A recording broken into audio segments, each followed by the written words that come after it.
विद्यार्थियों, नमस्कार। मैं Vinod Garg, assistant professor political science, government college Dholpur. मित्रों, बीए द्वितीय वर्ष के विद्यार्थियों, आज हम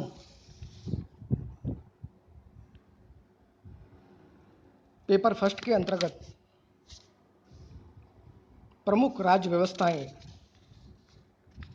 पर अध्ययन करेंगे। मित्रों, ब्रज विश्वविद्यालय भरतपुर के अंतर्गत जो आपका पाठ्यक्रम है, उस पाठ्यक्रम में हम ब्रिटेन के संविधान को सर्वप्रथम लेते हैं। ब्रिटिश संविधान का विकास और इसका महत्व, इस पर हम चर्चा करेंगे। विद्यार्थियों, चार्ल्स डिकेंस कहते हैं, हम अंग्रेजों को अपने संविधान पर गर्व है, यह ईश्वर की देन है। इस संबंध में अन्य किसी देश पर उसकी इतनी अधिक कृपा नहीं हुई है जितनी कि ब्रिटेन के संबंध में हुई है। मित्रों, जैसा कि आप जानते हैं, ग्रेट ब्रिटेन एक द्वीप समूह है और इसकी स्थिति संसार में यदि हम देखें तो 50 उत्तरी अक्षांश और 60 डिग्री उत्तरी अक्षांश के मध्य में ये ग्रेट ब्रिटेन बसा हुआ है और इसका क्षेत्रफल 244,108 वर्ग किलोमीटर है। विद्यार्थियों, जो हमारे राजस्थान राज्य के क्षेत्रफल का मात्र 2/3 है। आकार की दृष्टि से विश्व में इसका स्थान 75वां है, जबकि जनसंख्या के घनत्व में इसका चौथा स्थान है। ग्रेट ब्रिटेन में इंग्लैंड, स्कॉटलैंड, वेल्स और आयरलैंड के राज्य सम्मिलित हैं। कई बार हमारे कुछ विद्यार्थी ग्रेट ब्रिटेन से तात्पर्य केवल इंग्लैंड को ही मान लेते हैं, परंतु ये जान लेना चाहिए, आपको समझ लेना चाहिए कि ग्रेट ब्रिटेन, यूनाइटेड किंगडम, इसके अंतर्गत इंग्लैंड और स्कॉटलैंड, वेल्स और आयरलैंड, इन सबका सम्मिलित रूप ग्रेट ब्रिटेन के नाम से जाना जाता है। विद्यार्थियों, जैसा कि आप जानते हैं, ब्रिटेन का शासन वो एक कानूनी प्रक्रिया का क्रमिक विकास का परिणाम कहा जा सकता है और इसकी जड़ें इतिहास में बड़ी गहरी दिखाई देती है। चाहे वो फ्रांस हो, रूस हो, चाहे वो चीन हो, इन सभी की तरह ब्रिटेन में कोई सफल हिंसात्मक राज्य क्रांति नहीं हुई और इसलिए संविधान के विकास की श्रृंखला वहाँ कभी अकस्मात रूप से टूटी नहीं है। विभिन्न विद्वानों के अनुसार ब्रिटिश संविधान के निरंतर विकास का मूल कारण ब्रिटिश जाति का राष्ट्रीय चरित्र है।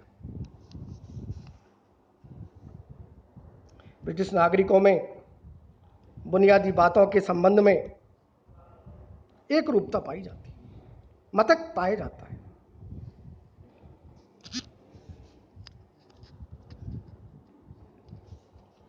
मित्रों, ब्रिटिश संविधान की श्रृंखला में यदि हम इसके विकास के चरणों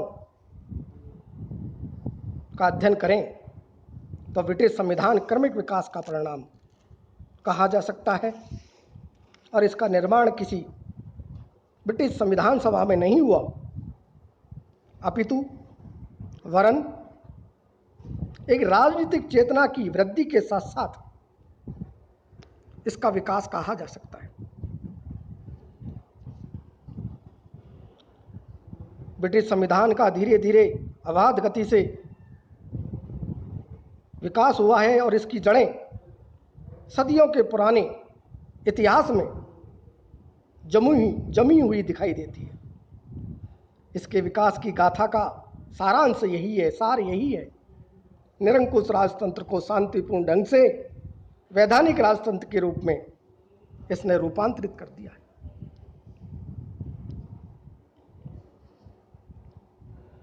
इस संबंध में विद्वान ऑगजिंग कहते हैं, लिखते हैं कि इंग्लैंड की राजनीतिक संस्थाएं और प्रक्रियाओं के प्रस्तर बिंदु राष्ट्रीय इतिहास के उस राजमार्ग पर बिखरे हुए हैं जो भूतकाल में 1300 या 1400 वर्ष तक की लंबाई में फैला हुआ है। मित्रों, विद्यार्थियों, शांतिपूर्ण विकास ब्रिटिश संविधान की एक अनूठी विशेषता है और उसमें आकस्मिक परिवर्तन नहीं हुए, अपितु वरन उसका वर्तमान सदैव भूत की नींव पर खड़ा है। मित्रों, विद्यार्थियों, यदि हम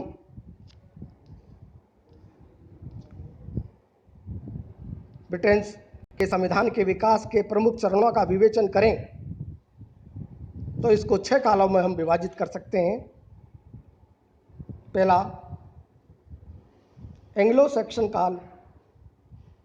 दूसरा, नॉर्मन काल। तीसरा, प्लाटेगेनेट और लैंकास्ट्रियन वंशों का राज्यकाल। चौथा, ट्यूडर काल।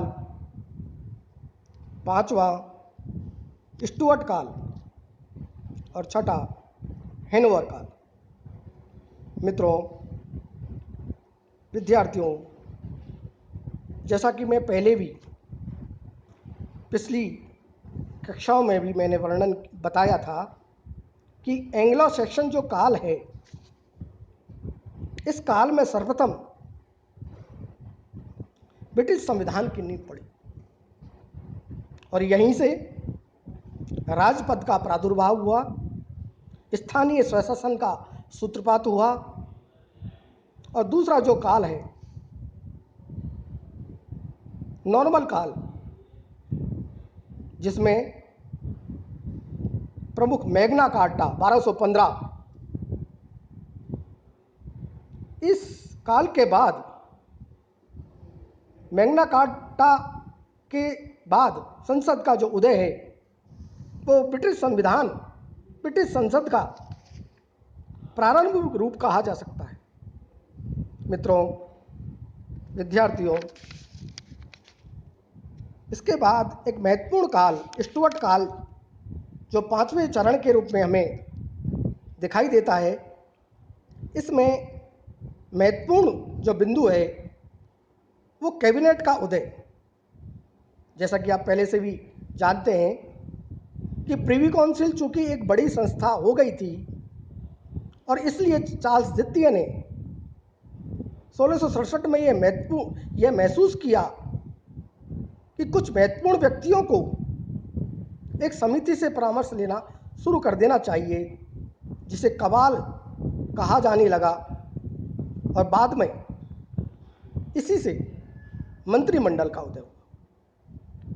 मित्रों, विद्यार्थियों, इसके बाद जो अंतिम चरण है वो है हेनोवर काल और यहीं से प्रधानमंत्री पद का प्रादुर्भाव और राजनीतिक दलों का उदय माना जाता है। मित्रों, इन महत्वपूर्ण चरणों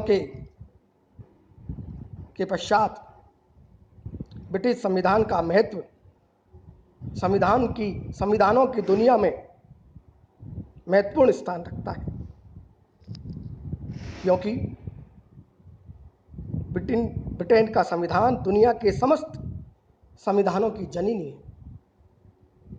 मुनरो कहते हैं कि ब्रिटिश संविधान संविधानों का जनक है और ब्रिटिश संसद संसदों की जननी है।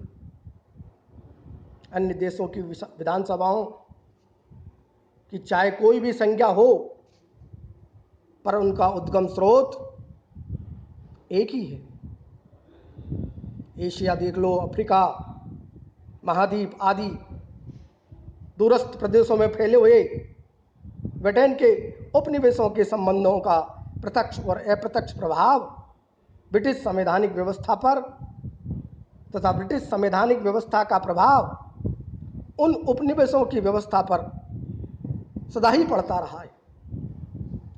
इसके अतिरिक्त जहाँ जहाँ ब्रिटेन का साम्राज्य रहा और बाद में वहाँ के लोगों को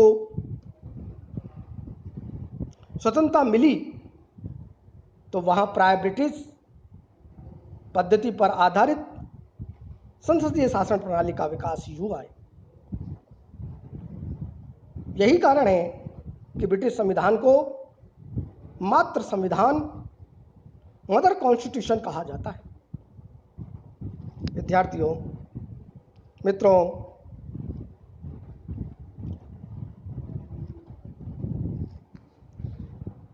इंग्लैंड वस्तुतः संसदीय लोकतंत्र का मात्र देश रहा है और द्विसदनीय संसद प्रणाली, कानून का शासन तथा लचीले संविधान के सिद्धांत जैसे राजनीतिक विचारों का प्रयोग सबसे पहले तथा सफलता के साथ यहीं पर किया गया है। और यही कारण है कि अंग्रेजी संविधान के अध्ययन को विश्व के विविध देशों की राजनीतिक प्रणालियों के अध्ययन की कुंजी कहा जाने लगा है।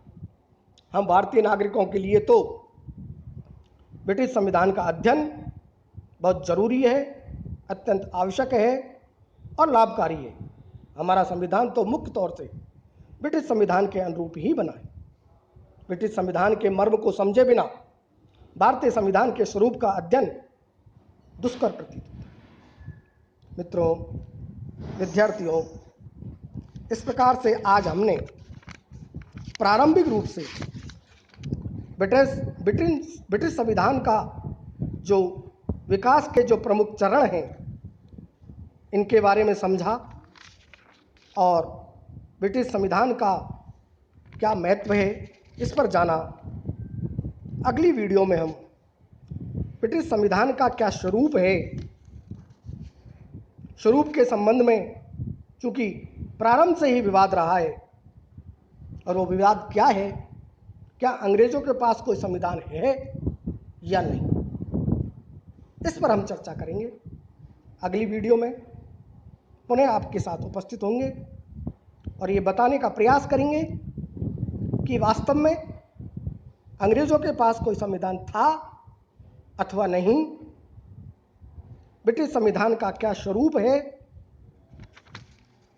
और उसके बाद ब्रिटिश संविधान के क्या क्या स्रोत रहे हैं, चाहे वो अधिकार पत्र हो, चाहे संसद द्वारा पारित अधिनियम हो, चाहे जुडिशियल डिसीजन हो, इन सब का ब्रिटिश संविधान के निर्माण में क्या योगदान है, इस पर भी हम चर्चा करेंगे। तब तक के लिए धन्यवाद।